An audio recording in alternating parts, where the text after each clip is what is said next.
And we continue our coverage of Pope Francis now. As Pope Francis continues his Latin American tour, millions of Ecuadorians and citizens of neighboring countries have turned out for a papal mass in Quito.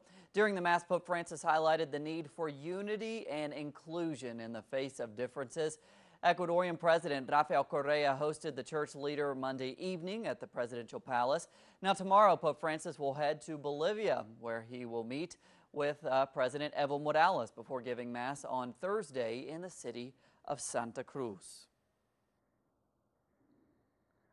And now we turn live to Quito. We go to our correspondent there, Liz Sherfius, at Quito's Bicentenario Park, where the Pope has been celebrating Mass. Liz, you know, Ecuador is a country that remains extremely Catholic, so I would imagine that when the leader of the Catholic Church gets there, it is excitement, enthusiasm. What's the atmosphere there? What are people saying?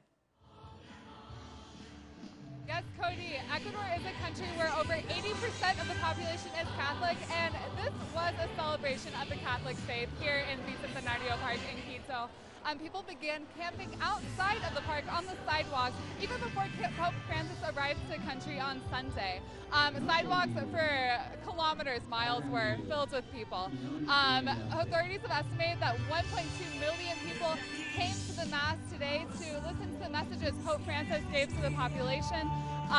Pope Francis arrived here at Bicentenario Park around 10 a.m. this morning. He greeted the crowds from his Pope Mobile, and this was just pure excitement, Cody. Pope Francis began his Mass at 10:30, and major themes of his Mass, as the Vatican had said before he began this multi-state tour, were social inequality and poverty. Now, we're in Bicentenario Park in Quito, and Pope Francis began his sermon by speaking about the significance of this, that 200 years since Latin America freed itself from colonial powers. He said that this was born from a lack of freedom and exploitation.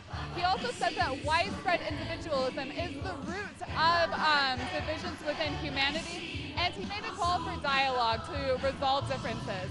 As I said before, 1.2 million people here in Bicentenario Park, and as soon as Pope Francis began giving his sermon, the park fell absolutely silent as people were absorbing his messages.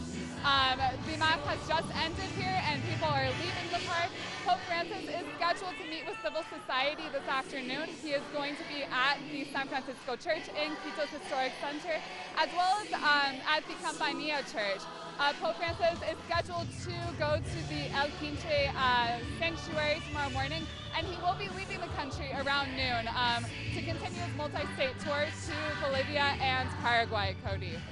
All right, Liz, thanks so much for your coverage there, and we will continue to follow the Pope's visit and see what he's saying there. This certainly is a Pope that at times has given comments that are not in line with what we traditionally have thought about with the Catholic Church. So we'll see how his message evolves as he continues his tour throughout Latin America. Liz Sherfius, thank you so much.